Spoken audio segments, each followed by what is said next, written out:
Des bonbons ou un sort? Beaucoup de gens aiment l'ambiance effrayante, les friandises et les costumes inventifs d'Halloween. Mais testons plutôt tes connaissances sur cette fête.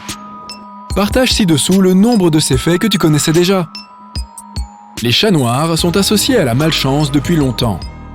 Et cette réputation les poursuit encore. Cette superstition remonte au XIIIe siècle.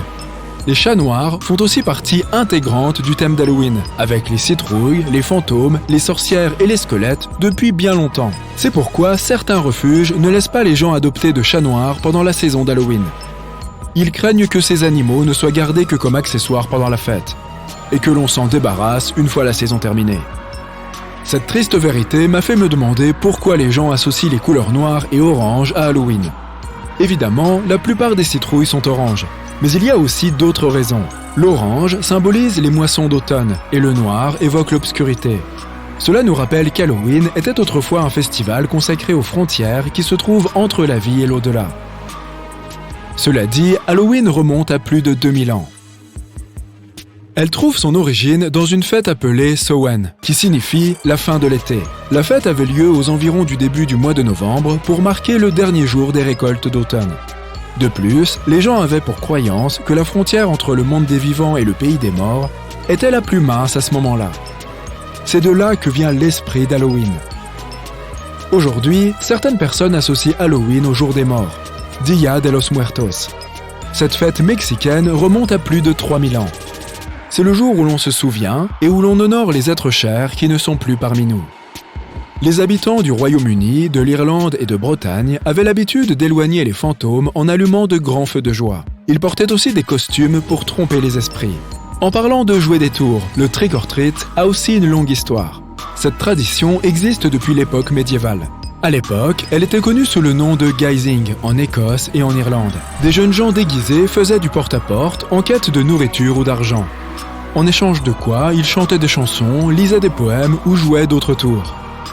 Alors comment cette célébration pleine de rituels païens est-elle devenue si populaire dans le reste du monde?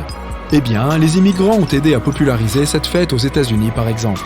Lorsque les Irlandais sont arrivés dans le pays dans les années 1840, ils ont amené leur tradition d'Halloween avec eux. C'est aux Irlandais que nous devons aussi les fameux Jack-o'-lanterns. La légende raconte qu'un Irlandais surnommé Stingy Jack aurait un jour trompé le diable. En châtiment, il aurait été piégé dans les deux mondes. Il passait ainsi ses journées à errer sur Terre en portant une lanterne. Bien sûr, il s'agit là d'un mythe, et la réalité présente un raisonnement bien plus pragmatique. Les lanternes en métal étaient assez chères, de sorte que les gens sculptaient plutôt des courges pour s'éclairer. Au fil du temps, ils ont commencé à y sculpter des visages et des motifs, afin de laisser passer la lumière sans que les braises ne s'éteignent. On a également émis l'hypothèse qu'au XVIIe siècle, en Grande-Bretagne, il était courant de désigner une personne dont on ne connaissait pas le nom par Jack. Par exemple, un veilleur de nuit était connu sous le nom de Jack of the Lantern. Et oui, il existe des dizaines de versions du conte de Jack-o'-lantern. Elles ont toutes des intrigues différentes. N'hésite pas à choisir celle qui te semble la plus crédible. Le plus grand nombre de Jack-o'-lanterns jamais exposés a été de 30 581. Ce record a été atteint par la ville de Keene, aux États-Unis en 2013. Keene était déjà détentrice du record initial dans cette catégorie, mais elle l'a pulvérisé 8 fois depuis la tentative initiale. Ils ont vraiment la passion des Jack-o'-lanterns. Aux États-Unis, les consommateurs ont dépensé environ 9 milliards de dollars pour Halloween en 2019. La plupart des Américains achètent des bonbons, des décorations et des costumes. Mais le premier prix revient clairement aux sucreries. Quant aux costumes, il existe des options illimitées, des classiques achetés tout faits en magasin aux tenues bricolées à la dernière minute. Une étude indique que le costume de sorcière a été le choix le plus populaire parmi les adultes en 2021. Et toi, quel est ton costume préféré ? Lorsque tu t'intéresses aux décorations d'Halloween, tu as de fortes chances de voir des représentations d'une pleine lune éclatante. Il est intéressant de noter qu'une authentique pleine lune d'Halloween ne se produit que 3 ou 4 fois par siècle. En moyenne, la lune est pleine pour Halloween tous les 19 ans. La dernière fois, elle a été vue en 2020. Maintenant que tu es au courant, tu peux, commencer le compte à rebours pour la prochaine. Sais-tu que les citrouilles sont des fruits et non des légumes ? En gros, tout ce qui pousse à partir d'une fleur est techniquement un fruit. Au 19e et au début du 20e siècle, les gens sculptaient des navets à la place des citrouilles. Ils avaient pour coutume de sculpter des expressions effrayantes sur les navets et parfois sur les betteraves ou sur les pommes de terre. Il n'y a pas qu'Halloween en soi qui se soit répandu dans le monde entier. Le pain traditionnel irlandais d'Halloween a également emprunté le même chemin. On l'appelle le barmbrack, ou tout simplement brack. C'est un pain sucré garni de raisins de Corinthe. Les gens avaient l'habitude de cacher de petits jouets ou des bagues dans ce pain. Ils croyaient que celui qui trouvait l'objet serait chanceux pour toute l'année suivante.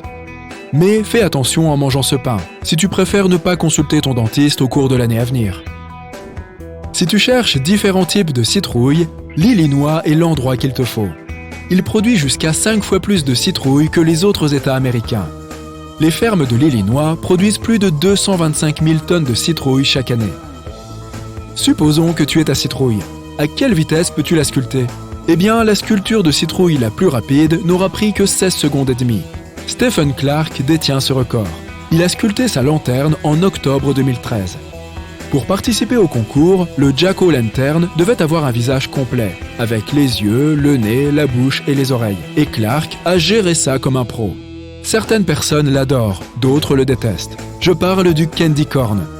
C'est devenu une friandise traditionnelle à offrir lorsque quelqu'un frappe à ta porte. À l'origine, on appelait ça de la mangeaille pour poulet. L'entreprise avait l'habitude de vendre cette friandise dans des boîtes ornées d'un coq sur le couvercle pour rendre hommage aux racines rurales de l'Amérique. Cette recette sucrée n'a pas beaucoup changé depuis les années 1880, mais l'emballage, oui. Si la plupart des gens apprécient l'esprit effrayant d'Halloween, certains ne l'aiment pas pour une raison sérieuse, la sowenophobie et la peur d'Halloween. Maintenant, que penses-tu des cartes postales d'Halloween ? Peu de gens envoient des cartes postales de nos jours, mais elles étaient populaires dans le passé. De 1905 à 1920, plus de 3000 cartes postales d'Halloween ont été produites en masse. Puis le téléphone a fini par supplanter ce moyen de communication. Halloween est souvent un grand événement dans certaines communautés et quartiers américains. Pendant Halloween, les voisinages organisent souvent des concours de la maison la mieux décorée, ou des décorations les plus créatives et effrayantes. Le fait suivant concerne le Pumpkin Spice Latte.